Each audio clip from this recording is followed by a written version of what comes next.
Hey guys, it's Chandler, and welcome to The Healing Heroes. I promise you. I'm Chandler Stroud, an executive, wife, and busy mom of two, who after years of living with anxiety, health struggles, and an unshakable feeling like I should be happier, made a profound discovery that changed everything. Join me on a journey where unexpected paths lead to healing and more happiness. On this show, we'll explore unconventional ways to unlock more joy in your own life with the help of my very own healers and trusted advisors, the Healing Heroes.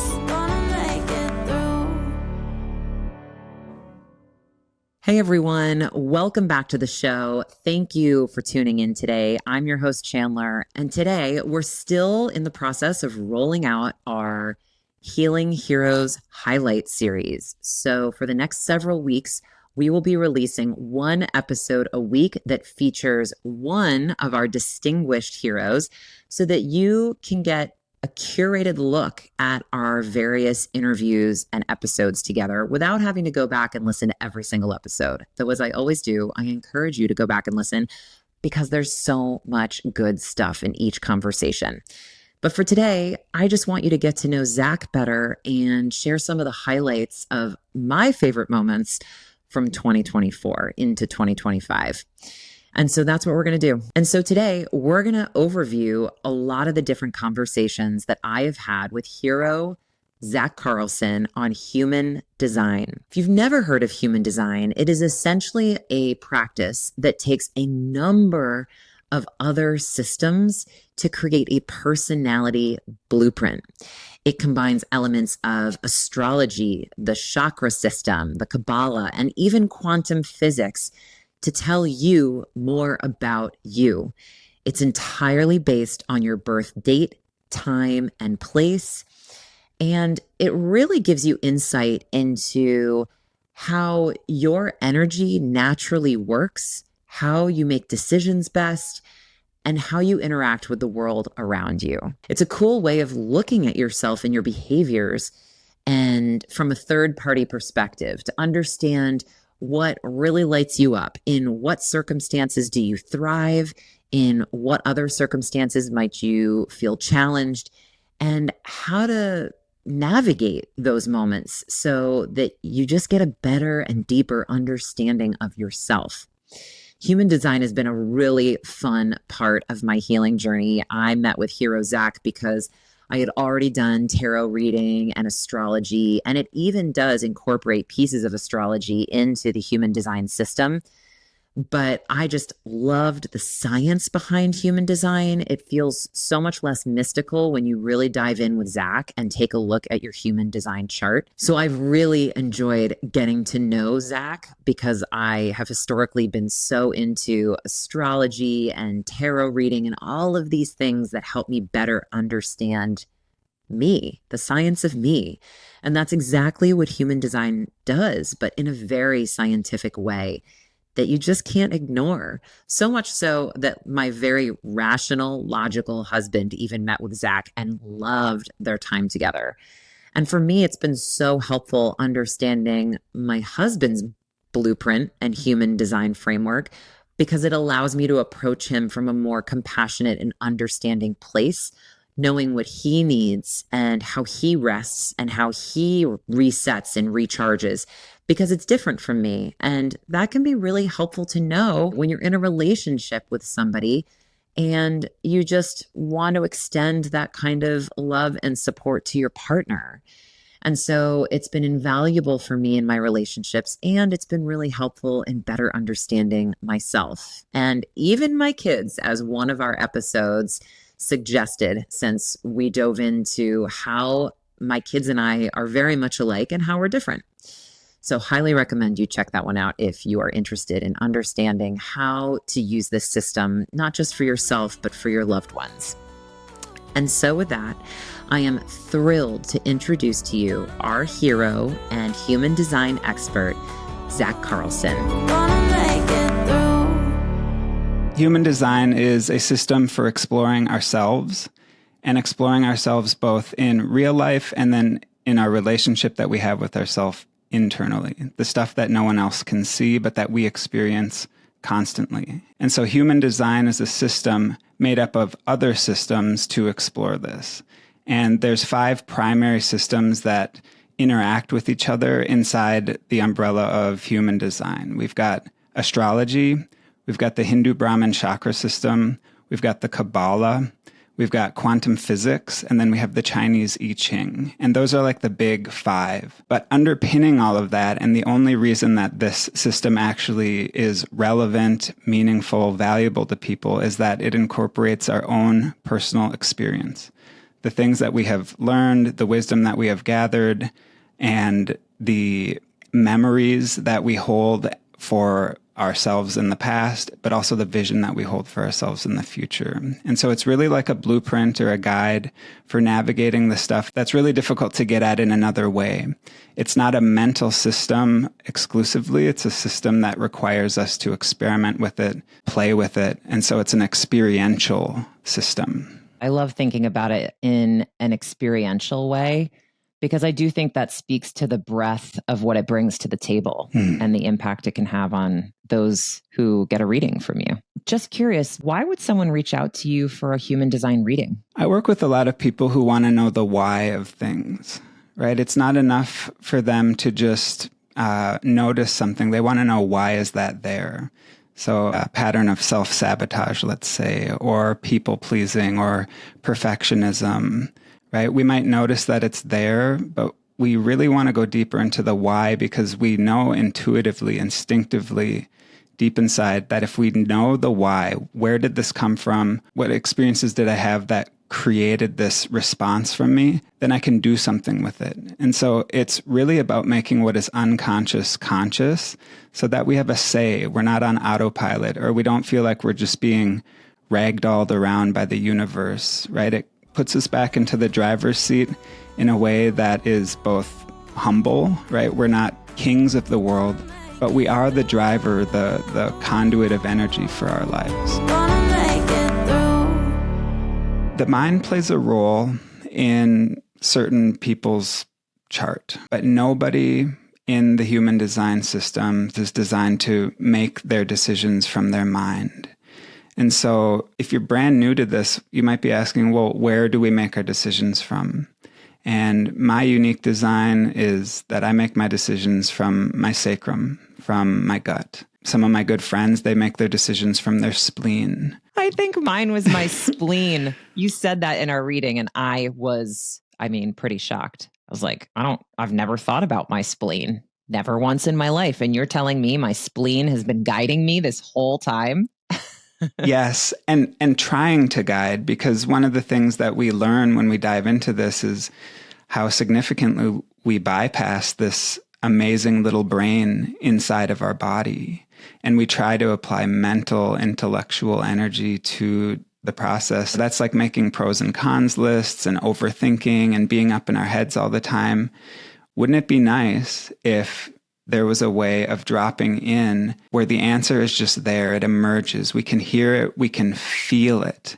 It isn't this thought process where we're weighing options, it's just a truth. And that's again why working with this system, it's not theoretical. We're actually required to go out and experiment with it and explore it and to see for ourselves. And I'm not a super far out person. I like to think and research far out topics, but when it comes to how I live my life, I'm super practical, like very rational, very organized. If people are familiar with astrology, I'm very Virgo in that sense. And so I came to this system with a ton of skepticism, a ton of questions, and I've gathered so many data points along the way, and I've created points of comparison where, like, here's how I would have made this decision in the past, and here's how I made it now, and I can just see the difference. What advice would you give someone who wants to pivot to a more purpose-driven career but is uncertain where to start using their human design chart? I would start with the intention and what's motivating that desire in the first place. If I spend enough time on Instagram, suddenly I want to be a professional skydiver. I want to be a professional skateboarder. I want to save all of the animals of the world whose habitats are being destroyed. Too many. Same, by the way, same.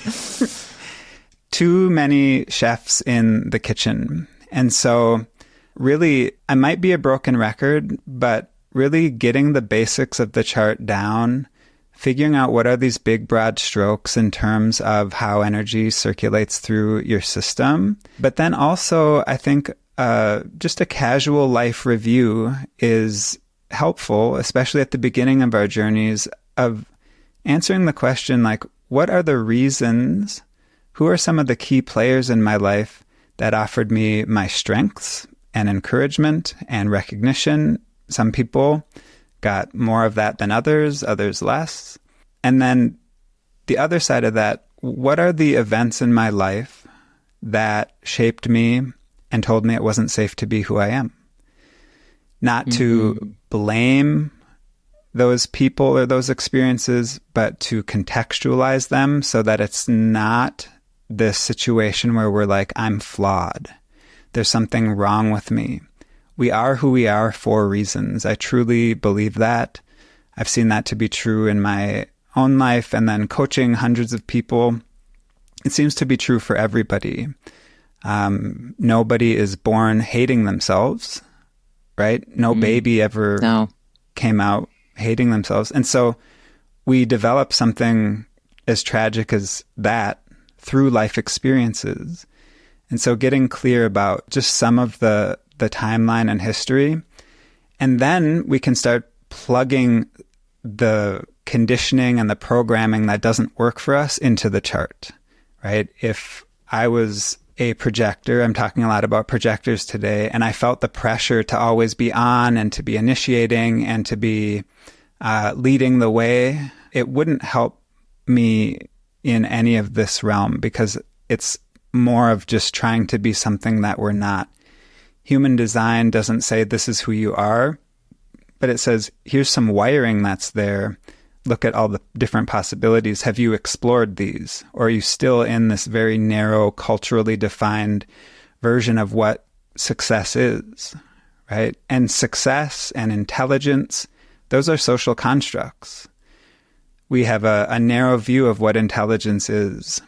We have a narrow view of what success is. For example, we honor certain professions over others. I know that at least one of your listeners is a stay-at-home mom. And how do we hold that as a culture? How do we honor or not honor that? I think we're moving a little more towards honoring it. But really, we define success, we define intelligence, we define growth in ways that are totally human-generated.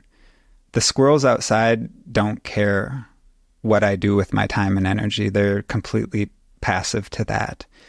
But I can think of a few people who I want to be sure that they see me succeed, right? And that they think certain things about me. And I obviously can't control that any more than I can control the squirrels. But really landing in this place where it's like we got to where we are for reasons, and we can get to where we want to go for other reasons. And human design can be a tool in that journey, one that I've seen and see almost daily. If you experience imposter syndrome, you're with the rest of us. I've been at this work for over a decade, and I still meet with that part of myself. But how I meet with that part of myself is what's changed. I don't let it drive the bus. And the reason why I don't let it drive the bus is because I know my chart and I know my own experience. And I also have a lot of reference points where these coaches who I admire, they're like, yeah, dude, like I experienced that as well. So I think in service of just helping us get out of our own way a little bit, I needed to acknowledge that my experience in this space is that it's a natural thing. It's a natural energy that we meet with. And so then how do we meet with that? The first step, I think, is to learn just the basics of what your chart design is. We all have a type, like I mentioned. You're either a reflector, a projector, a manifester, a generator, or a manifesting generator. You can look this up online for free. You don't pay to have a chart generated for you. There's lots of websites where you can get it for free, and they will all have the same result. If you put it in website A or B or C, they should all generate the same chart. It's not something that changes. Next, I would say after learning your energy type, which will kind of guide you in broad strokes of maybe how to rethink or reevaluate physical energy, perspectives, the places that your mind might naturally go, is to explore what your strategy is. And each of the 5 types have a specific strategy. Some people are here to really initiate and lead the way. Other people are here to kind of lean back and respond a little bit, be a bit more intentional about what we're saying yes to. Other people are here simply to offer a mirror to reflect back the state of the collective, the health of the community. And so we have a type. That's the big broad strokes. It's like your sun sign in astrology, if you're a Leo or an Aries. And then we move down into strategy, which kind of gives us a frame, riverbanks really, for our energy to flow through in terms of how we approach life. And then the third piece is your authority. And the authority is that little awareness center, which is like a chakra in the body where we are best equipped to make decisions from. Some people need to really be aware of their emotional state and their emotional wave. And we all have emotions, but some people, that's their authority. Other people, it's more of a gut check. It's a simple yes or no. It's more of a primitive or that can be developed and listened to. I never used to trust my gut. I used to question it, and if my gut was right, it was like I got lucky. And if my gut was wrong, it was like I must not have listened properly. I missed something. And this system helped me completely get out of my head on that. And that really is what I hear more often than not, is it doesn't provide the solution where it's like, here's what to do. It provides clarity so that we can hear our own solution. And so those 3 things, type, strategy, and authority, those are the big 3 to focus on in the beginning if you're new to the system. And I think it's about 90% of the work is just really, really getting good with those parts of our design. One general question parents might be asking themselves right now is, what is the benefit of knowing your child's chart in human design? How can it help parents raise their children more effectively? Love that question. And again, human design is a practical tool. It's got a lot of information in it, but really the reason why it has value is that we can actually use it in our lives, in our relationships, in the decisions that we make.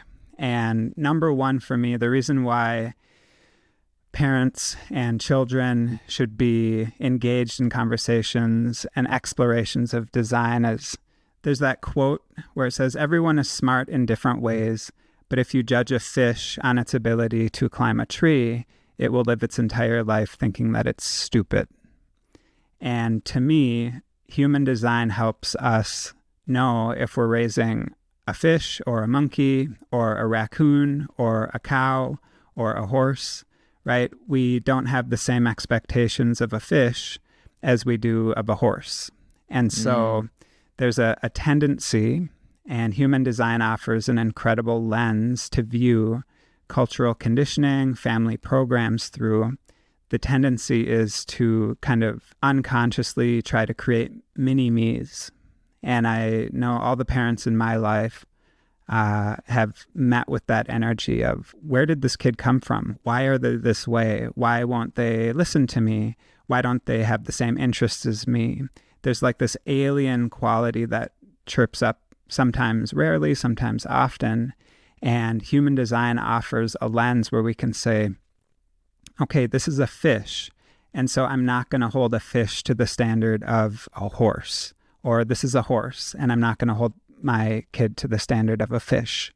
And what that looks like is that there's these 5 core types in human design. Just like there's the different zodiac signs, Taurus, Capricorn, Aries. In human design, we have generators, and generators are here to build and to transform and to move their energy out of their body. We have manifestors. They're here to lead. They're here to blaze a trail. They're here to initiate, start new things. We have projectors. They're here to guide. They're here to listen. They're here to see with their X-ray vision into systems and find where things are functioning and malfunctioning. And they're here to transform systems. We have reflectors. They're really here to mirror back the state and the health of individuals and the collective. And then we have number 5, which is a hybrid type. It's a manifesting generator. And manifesting generators have a blend of generator, let's do it energy, and manifestor, let's lead energy. Gonna make it through. How do your kiddos handle boredom? How do they handle too many options? What happens when they get overstimulated? Just kind of as a bulk question, how would you reflect on having kids that are wired to be go, go, go, and then when boredom sets in? You know, it's interesting. I struggle with boredom, and they do too. They hate being bored. They hate feeling like there's nothing for them to do. I thought that was just kind of the nature of children, is that they feel like they want to be entertained. And we as parents, especially these days, take that role on, I think, more than we need to. I remember as a kid when I was bored, my parents said, good, like go outside, because boredom is what created the creativity and the make-believe play and those moments of discomfort we talk about, where you really have to like go inward and be like, what do I want to do right now? No one is telling me what I need to be doing. What do I want to do? Yes. And I've always parented my kids in a way that I try to build some boredom into the day when I can, because I think it's good for kids to be bored because it teaches them more about themselves. And I fundamentally don't believe it's the job of a parent to entertain their kids. Yeah. Beautiful. And using human design, you could build a strategy within them for how to navigate or negotiate with that boredom. Being, instead of the kids twiddling their thumbs and saying, what do I want to do? Breaking it into yes, no questions, into that binary. Do you want to go outside? Like, that's a yes, no question. No. Okay, so you want to be inside. Do you want to do something creative? Yes. Do you want to do something visually creative like painting? No. Do you want to do something that engages another sense like sound? Yes, play the piano. Like, instead of it being, because boredom is overwhelming for kids, not because there's nothing to do, but sometimes because there's too many things to do. And so one of the ways of parenting a generator, a manifesting generator, is to help them chunk their world down into a yes-no binary, into these little categories of activity or of stimulation. That's really helpful, because what typically happens is I offer a litany of things they could go do. Use the toys in your room to build blocks, go outside and run out, ride your bike, or do something in the playroom, whatever it might be. But I rattle off 5 or 6 things that they could be doing with their time. Yes. But I think what you're saying is really helpful. It's not giving them option overload. It's actually helping guide them to a place where they are choosing the activity, but getting there a little bit faster because I'm helping their thought process along the way. Yes. And it's building a life skill. Gonna make it through. How do you think human design uniquely guides individuals in making aligned decisions? What sort of decision making is human design most helpful for, in your opinion? So the easy answer is all decisions. The practical answer is medium to large decisions. What I have found is that I can use the wisdom of my human design in any decision, but really where I've found the rubber meets the road, where I'm actually able to see, wow, there's a difference between the old way of doing things and the new way of doing things is in an emotional decision, an interpersonal decision, or a big decision like, do I leave my job? Do I leave this relationship? Do I take this job? Do I enter into this relationship? The anxiety that I felt in the past around big decisions like that, and then the fear of regret, the whole aftermath of making a big decision, and then wondering, did I make the right decision? All of that was brought down from a 10 to, I'd say, a 1 or a 2, simply by using some of the big, easy, tangible moving parts of human design. And if this sounds too good to be true, I would challenge that by saying, try it, because human design is a system that's meant to be experimented with. It's not meant to live between our ears theoretically. I love that. I think I've even always thought about human design as aiding in big decisions before you make them.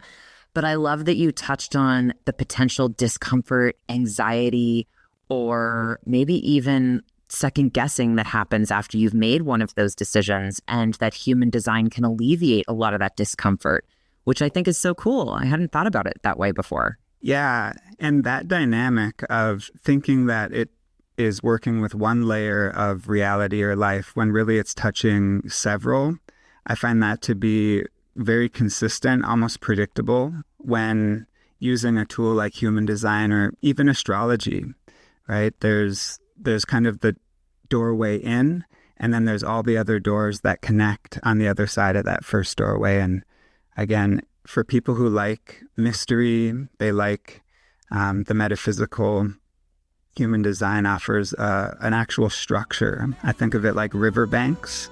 We've got the water, which is the energy of life, and then we've got riverbanks that are directing that water in a structured way. Gonna make it through. Zach, I'm curious, how does tuning into our authority influence the way we align with, or sometimes even find, our life purpose? And I want to be clear, when I say purpose, I'm referring to something you embody versus chase, like a profession or calling, if that's a helpful distinction for you and listeners.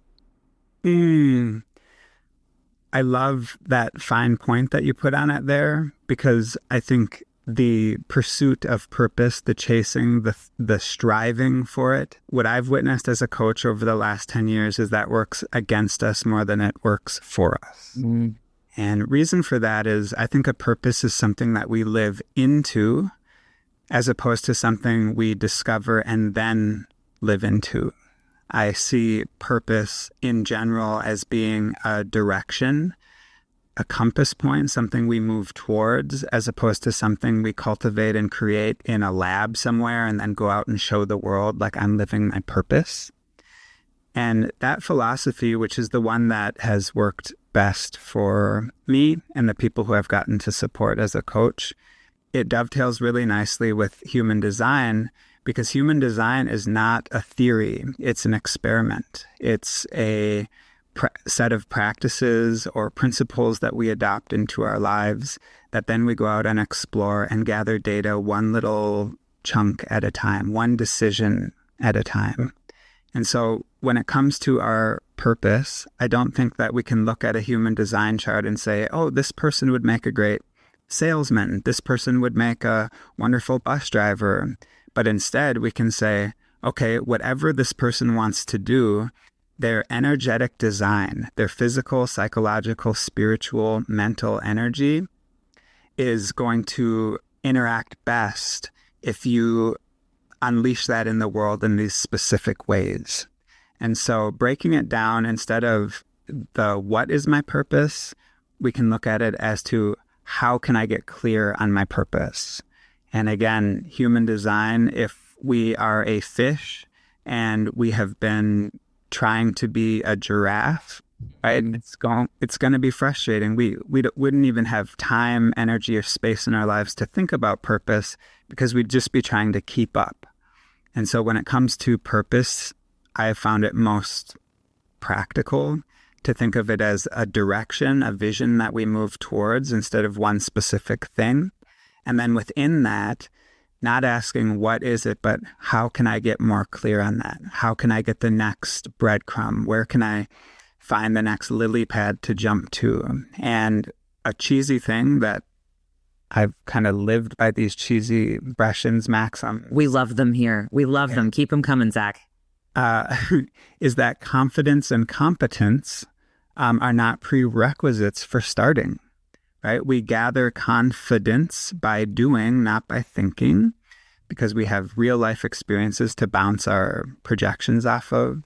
And then competence, right? I think we've all been frustrated that we're not good at something the first time we try it. Well, we get more confident and more competent the more that we try. And human design is it offers a theoretical framework that invites us into actual tangible experiences through experimenting with these things. And buzzword, nervous system, a lot of folks in our space talk about the nervous system, and the nervous system doesn't speak English, right? That's why if we're nervous about something, we can almost never talk ourselves out of it. We actually have to have an experience that rewrites that nervous system information, right? We are worried about being embarrassed in public speaking because maybe that actually happened at one point.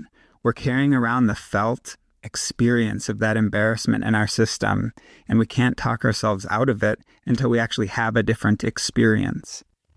And so again, taking it out of theory, taking out of like a mental processing and bringing it into the world, that's really what I've found is the quickest route to discovering, embodying, like you said, our purpose.